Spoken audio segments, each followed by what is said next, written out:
Patrice Breton, scénariste, 41 ans, 20 albums, 2 enfants, une femme, je crois. Elle est plutôt intéressée par la bande dessinée documentaire, historique, faits réels, etc.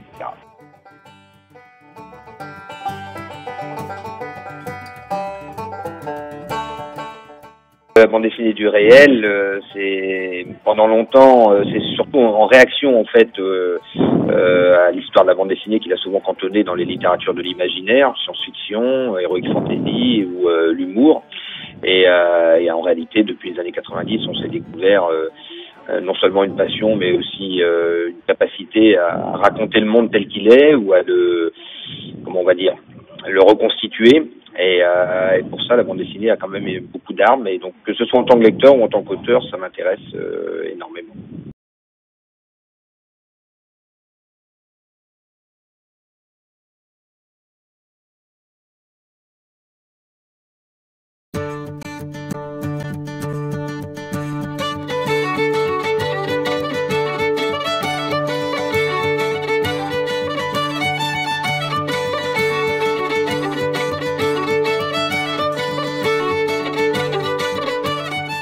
C'est un projet créé par 5 auteurs de bande dessinée, une romancière et un journaliste.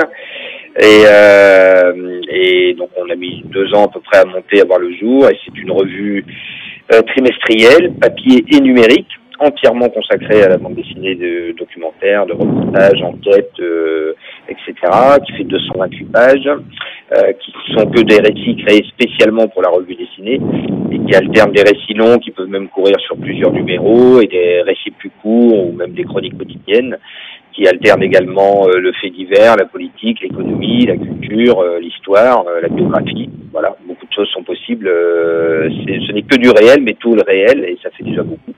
Et puis, il peut aussi alterner les tons et les formes, puisqu'il y a des récits qui peuvent être très humoristiques. Voilà, on peut également faire du réel et de l'information en étant drôle.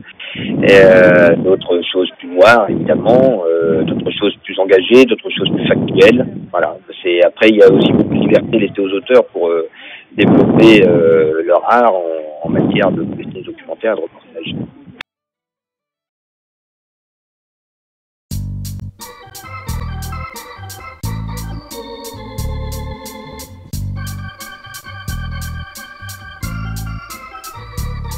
That's life.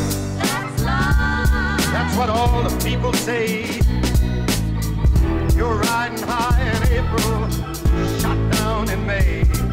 But I know I'm gonna change that tune. When I'm back on top in June. I said that's life. That's life. And as funny as it seems. La différence par rapport à du journalisme télé ou presse écrite ou autre, c'est qu'effectivement il y a une vraie dimension esthétique. La bande dessinée documentaire, on ne fait pas que la lire, on la regarde également. Le dessin est évidemment important, non seulement pour raconter, mais aussi en termes esthétiques pour l'œil. Donc c'est une différence d'essence très importante par rapport aux autres formes de journalisme. Ça entraîne aussi souvent une subjectivité très affirmée, puisque même si cette information l'est pour moi, il n'empêche que le dessin impose un style très personnel et crie à la face du lecteur que c'est pas une histoire objective qu'on lui raconte, mais une histoire racontée par tel ou tel auteur. Après, il y a un travail journalistique très sérieux qui est fait. Les récits sont l'œuvre d'un journaliste au scénario et donc d'un auteur de bande dessinée au dessin. Et le travail journalistique là-dessus essaie d'avoir la même qualité et le même professionnalisme que n'importe quel média par ailleurs.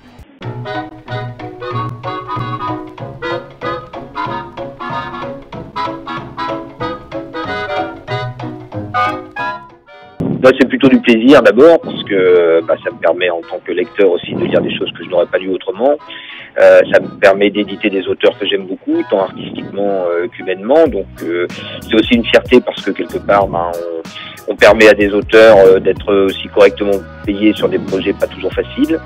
On crée de l'emploi, puisqu'on a déjà embauché du monde et on va en embaucher d'autres. Et puis comme pour l'instant la revue a bien pris, oui, c'est un projet de 2 ans qui tout d'un coup trouve un succès pas inespéré, mais en tout cas plus fort que celui auquel on s'attendait. Après, faut qu'il dure, mais on va dire que là où on est aujourd'hui, on est déjà plus loin que ce qu'on aurait espéré.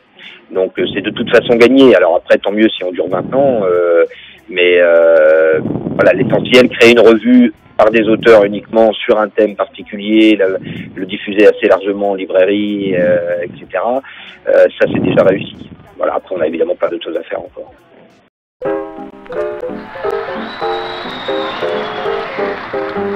Miles going to lead off jam session on his famous theme number, Flying Home.